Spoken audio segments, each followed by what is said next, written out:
മരണം നിത്യതയിലേക്കുള്ള മനുഷ്യൻ്റെ യാത്രയുടെ ആദ്യപടിയാണ്. അത് മനസ്സിലാക്കാത്തത് കൊണ്ടാണ് പലപ്പോഴും മരണത്തെ മനുഷ്യൻ ഭയപ്പെടുന്നത്. ദൈവത്തിൻ്റെ മാറ്റമില്ലാത്ത വചനം ഇങ്ങനെയാണ് നമ്മളെ ഓർമ്മിപ്പിക്കുന്നത്. വിശുദ്ധ മത്തായി എഴുതിയ സുവിശേഷം 25 അധ്യായം 18 വാക്യത്തിൽ, ആകയാൽ നാളും നാഴികയും അറിയായകയാൽ ഉണർന്നിരിപ്പിൻ. നമുക്ക് ആർക്കെങ്കിലും അറിയുമോ നമ്മുടെ അന്ത്യം എപ്പോഴുണ്ടാകുമെന്ന്? ആ ഒരു അറിവ് മനുഷ്യൻ പ്രാപിച്ചിരുന്നെങ്കിൽ എത്ര നന്നായിരുന്നു. തീരെ അവശതയിലേക്ക് വരുമ്പോഴാണ് ചിലപ്പോഴെങ്കിലും ചിലർ അവരുടെ മരണത്തെക്കുറിച്ച് ചിന്തിക്കുന്നത് പോലും. അതുവരെ ഇവിടെ ചെയ്തു കൂട്ടാവുന്നതും പറയാവുന്നതും പറ്റിക്കാവുന്നതും ഒക്കെ ചെയ്തിട്ട് അങ്ങ് പോവുകയാണ്. മരണം അവർ പ്രതീക്ഷിക്കുന്നില്ല. ഒരു കാര്യം മനസ്സിലാക്കിക്കോ, മരണം നമ്മൾ പ്രതീക്ഷിക്കേണ്ട വസ്തുതയാണ്.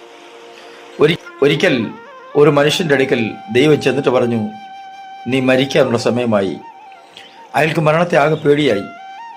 വളരെ വെപ്രാളപ്പെട്ടുകൊണ്ട് അയാൾ ദൈവത്തോട് പറഞ്ഞു, അങ്ങനെ ചെയ്യരുത്, എനിക്ക് പല കാര്യങ്ങൾ ഇവിടെ തീർക്കാനുണ്ട്, അതുകൊണ്ട് ഒരു മുന്നറിയിപ്പ് തന്നിട്ട് വേണം. ദൈവം പറഞ്ഞു, മുന്നറിയിപ്പൊന്നും പറ്റില്ല. ഒടുവിൽ അയാൾ ഇങ്ങനെ നിർബന്ധിച്ചു, ഒരു കത്തയച്ചുകൂടെ?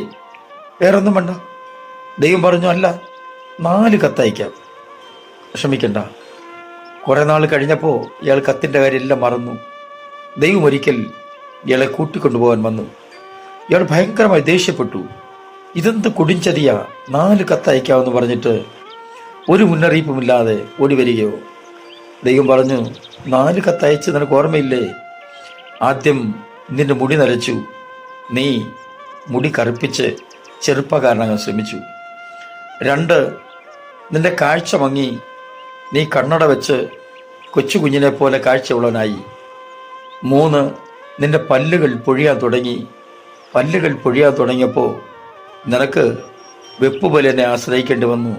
അപ്പോഴും നീ ചെറിയ അസുഖങ്ങൾക്ക് പോലും നീ മരുന്നിനെ ആശ്രയിച്ചു. ആയുസ്സിനെ ദീർഘമാക്കാൻ നീ പല വഴി ശ്രമിച്ചു. മറ്റൊന്നും കൊണ്ടല്ല, കാലത്തിൻ്റെ മാറ്റത്തിനെ അവർക്ക് അംഗീകരിക്കാൻ കഴിയുന്നില്ല. സുഹൃത്തെ, പറ്റുമെങ്കിൽ മറ്റൊരാളെ ദുഃഖിപ്പിക്കാതെ, മറ്റൊരാളെ ചതിക്കാതെ ആവുന്നിടത്തോളം ദൈവത്തിൽ ശരണപ്പെട്ട് ജീവിക്കാൻ ശ്രമിക്കാം. കർത്താവ് സഹായിക്കട്ടെ. ഞാൻ പ്രാർത്ഥിക്കുന്നു നിങ്ങൾക്ക് വേണ്ടി. സ്വർഗീയ പിതാവേ, എല്ലാ പ്രിയപ്പെട്ടവർക്കായിട്ടും സ്തോത്രം.